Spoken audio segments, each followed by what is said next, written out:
Buenos días, hoy jueves 3 de diciembre nos toca personal social. Queridos alumnos, hoy nos toca un tema muy interesante que ustedes lo han escuchado pero no lo han vivido, la década del Fujimorismo. ¿Qué pasó? ¿A qué se llama Fujimorismo? ¿Y por qué dice década? Si se elige a los presidentes cada 5 años, ¿por qué acá dice década, 10 años? Bueno, vamos a ver de qué se trata la década del Fujimorismo. Ustedes saben que el gobierno de Alan García terminó muy mal, ¿verdad? Se, se eligió al final de su periodo a un nuevo gobernante y bueno, salió elegido el señor Alberto Fujimori. ¿A qué llamamos década del Fujimorismo o régimen fujimorista?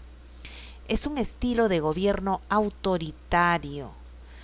En este gobierno se aplicó duras medidas económicas, se resolvió el conflicto limítrofe con Ecuador y se estableció una red de corrupción. ¿Cómo fue esto? Vamos a verlo. En la década de 1990 fue elegido Alberto Fujimori como presidente. Pero el 5 de abril de 1992, él dio un autogolpe de Estado, disolvió el Congreso, apoyado por las Fuerzas Armadas. Sí, niños. ¿Para qué? Para no tener obstáculos para su gobierno. Poco después, ante la presión internacional, él volvió a colocar elecciones para que se elija un nuevo Congreso Constituyente, para que elabore una nueva Carta Magna, o sea, que reemplazara a la Constitución de 1979. Y entonces allí se hizo la Carta Magna de 1993, que legalizaba la reelección.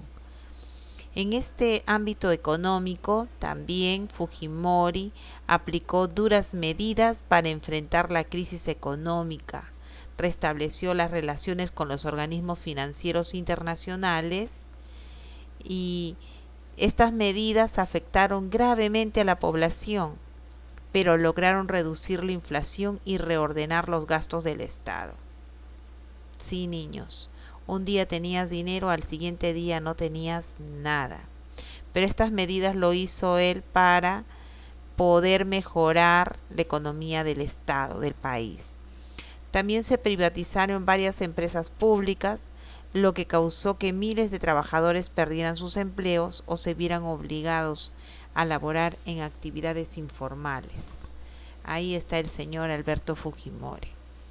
¿Ya, niños? Entonces, para poder seguir gobernando, él hizo que se legalizara la reelección, ¿verdad? Y eso fue lo que se sustentó en la Constitución de 1993. El final del conflicto con Ecuador, ¿cómo fue? En 1995 el Perú y el Ecuador enfrentaron una guerra, la guerra del Cenepa.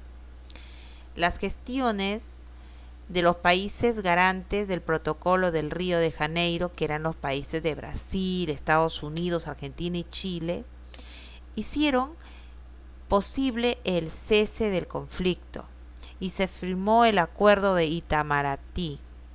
En 1998 los presidentes del Perú y del Ecuador firmaron el Acuerdo de Brasilia y esto zanjó definitivamente el conflicto fronterizo. ¿Ya? Vamos a ver. Continuamos, niños. Continuamos. ¿Qué hubo a lo largo del régimen de Fujimori? Corrupción. ¿Qué es corrupción? El uso indebido de los recursos del Estado por parte de los funcionarios públicos para su propio beneficio. En este régimen de Fujimori, la corrupción afectó a casi todos los sectores de la sociedad. Esta red de corrupción estuvo diseñada y dirigida por su asesor que se llamaba Vladimiro Montesinos. Él utilizaba el dinero de los fondos públicos para sobornar. ¿A quiénes? A políticos, a dueños de medios de comunicación, a empresarios, a militares, a periodistas, para que apoyaran el gobierno. Después de las elecciones del 2000, que ya iba a ser su tercer gobierno, muchos congresistas elegidos por otros partidos empezaron a cambiarse a la bancada fujimorista, que no tenía mayoría en el Congreso. Y la causa quedó al descubierto porque empezaron a salir los videos, conocidos como los Vladivideos, donde se veía a Montesinos entregando dinero a un congresista para que apoye al gobierno fujimorista. Ahí está, eres el señor Montesinos. Entonces él se encargaba de qué hacer, de sobornar para que nadie le dé la contra, ¿no? O se oponga a los planes que tenía el Alberto Fujimori, el presidente del Perú de ese momento. Muy bien. La caída del régimen. Bueno, la caída del régimen se dio, dice, gracias a esos Vladivideos que salieron, ¿verdad? En las elecciones del 2000, Fujimori postuló por tercera vez porque la Constitución lo amparaba. La Constitución había sido creada y diseñada para sus beneficios de Fujimori. Entonces postuló por tercera vez. Esto causó una conmoción social, muchas movilizaciones en contra por parte de la oposición democrática. Pero a pesar de todo esto, Fujimori se impuso sobre el candidato de la oposición, Alejandro Toledo, en unas elecciones fraudulentas. Entonces, Alejandro Toledo organizó la Marcha de los Cuatro Suyos. Esta protesta nacional movilizó a más de 200.000 peruanos en todo el país. Meses después de que se instalara en el poder, se difundió un video en el que aparecía el asesor presidencial Vladimiro Montesinos dándole dinero al congresista Alberto Curi. A cambio, ese tenía que abandonar su agrupación política en el Congreso e integrarse a la bancada oficialista. En noviembre del 2000, Fujimori se fugó del país, se refugió en Japón. Desde allí, él envió su renuncia a la presidencia mediante un fax. Fíjense, chicos. Entonces se eligió un gobierno de transición para resolver toda esta crisis. El Congreso eligió a Valentín Paniagua, un presidente de transición, para que terminara ese periodo de gobierno y pudiera convocar a elecciones. Paniagua, Valentín Paniagua, impulsó las investigaciones sobre la corrupción durante el gobierno de Fujimori. También propició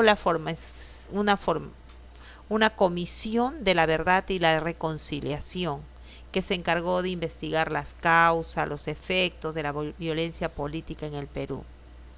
En el 2001, Paniagua convocó a elecciones, porque para eso había sido elegido, era un gobierno de transición. Allí triunfó el candidato Alejandro Toledo. Niños, ¿qué había pasado o qué pasa en nuestro país? No se practica un valor llamado honestidad, porque la honestidad nos motiva a actuar con sinceridad y respeto hacia los valores como la verdad, la justicia. Aquí no se estaba practicando eso. Luego de la crisis ocasionada por la corrupción durante el fujimorismo, el presidente Valentín Paniagua emergió como un ejemplo político honesto, porque él solamente tuvo un periodo de transición de 2000 al 2001 y convocó a elecciones, ¿verdad? ¿Quién fue Valentín Paniagua? Bueno, era un congresista, ¿verdad? En ese tiempo, y se le eligió para que gobernara este periodo de transición. Él nació en el Cusco el 23 de septiembre de 1936. Fue abogado y político. y pues fue elegido como presidente transitorio luego de la caída de Alberto Fujimori. Sus padres fueron Valentín Paniagua Medina, que era abogado, y Hortensia Corazao Berti. Su abuelo, Demetrio Corazao Montalvo, era dueño de una hacienda de Yanaguara y cuando era joven había presidido la asociación universitaria, incluso había llegado a ser diputado odriísta por el Cusco en 1950 a 1956. O sea, tenía formación política. Su madre falleció cuando aún era pequeño y heredó de su padre la vocación por el estudio del derecho, también la afición al ajedrez, donde destacó. Sus estudios primarios lo hizo en Bolivia, Tupiza, y secundaria lo terminó en el Colegio Salesiano del Cusco. Sus estudios de Derecho lo inició en la Universidad Nacional San Antonio de Abad, pero se tituló en la Universidad de San Marcos. Fue uno de los fundadores del Frente Universitario Reformista Independiente en 1957. Presidió la Federación Universitaria de la Capital Imperial y el Quinto Congreso Nacional Extraordinario de la Federación de Estudiantes del Perú. O sea, había estado dedicado a la política, el señor Valentín Paniagua. Muy bien, chicos, eso es todo por hoy. Cuídense mucho.